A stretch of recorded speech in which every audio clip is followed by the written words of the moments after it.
No one helped the Japanese billionaire until the waitress greeted him in Japanese. The man collapsed quietly on the cold sidewalk right in the middle of a busy American city. People stepped around him. Some glanced down. Most kept walking. To them, he was just another elderly foreigner in worn clothes, invisible in a world rushing past. What no one knew was that this ignored old man owned companies worth billions. And what no one expected was that a single kind word spoken in his own language would change everything. Before we begin, if stories about compassion, humanity, and quiet moments that change lives speak to your heart, take a second to subscribe, like this video, and share your thoughts in the comments. This is Kindness Diaries, and your support helps us keep telling stories that matter. Now let me tell you what really happened.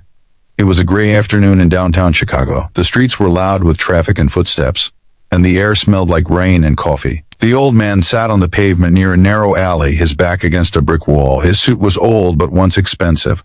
One sleeve was torn at the elbow. A small white daisy was pinned to his lapel, slightly crooked. His name was Kenji Watanabe.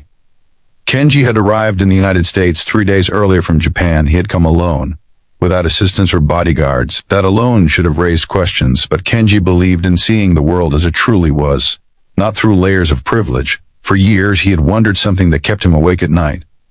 If everything were taken away from me, would anyone still see me? That question brought him here. Earlier that day, Kenji had felt a sharp pain in his chest while walking.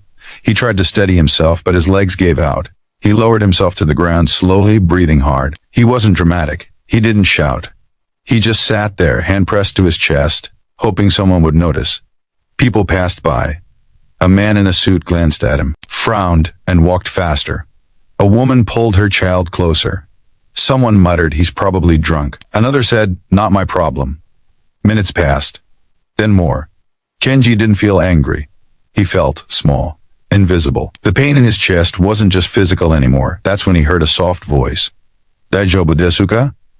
He looked up, startled. A young woman was kneeling in front of him.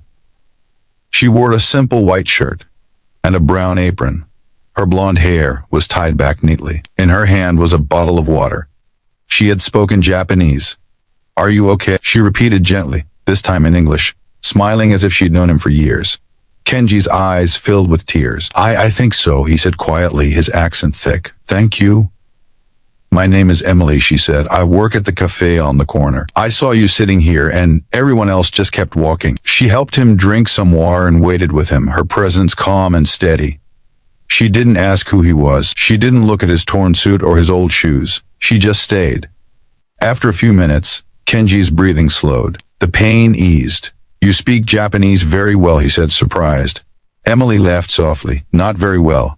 Just enough. My grandmother was Japanese. She raised me for a few years. She taught me that greeting strangers in their own language can make them feel less alone." Kenji swallowed hard. Less alone. Those words hit him deeper than the pain in his chest ever could. "Why did you stop?" he asked. Emily shrugged. "Because you looked like my grandpa did when he was sick. And because it felt wrong not to." That was it. No heroic reason. No expectation of reward. Just kindness. A black luxury car pulled up nearby. Several men in suits rushed toward them. "Mr. Watanabe." One of them shouted, panic in his voice. "We've been looking everywhere." Emily froze. Kenji stood slowly, supported by one of the men. He straightened his jacket, suddenly standing taller, calmer. "I'm fine," he said in Japanese, "thank" to her.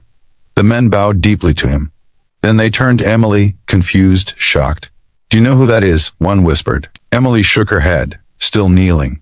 Kenji looked at her and smiled. "Emily," he said, "I am not a poor man. I am not invisible where I come from. But today you saw me when no one else did." She blinked. "I didn't do anything special." Kenji shook his head. "You did the most important thing."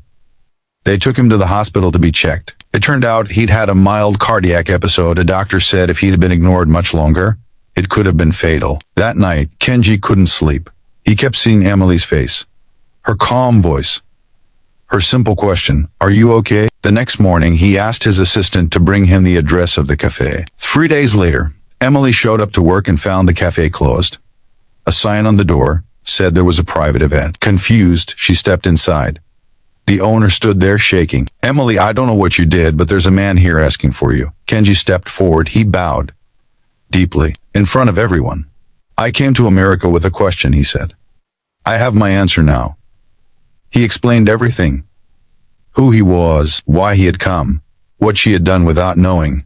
I built my life on numbers, deals, and power, he said, but none of that mattered when I was sitting on the ground, and the world walked past me. The cafe owner stared in disbelief. Kenji turned to Emily. I would like to help you.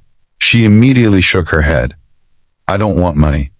Kenji smiled. That is exactly why I trust you. He offered her a scholarship to finish her education. He funded a community kindness program in her grandmother's name, and he bought the cafe not to change it, but to protect it, ensuring the staff earned fair wages and health care.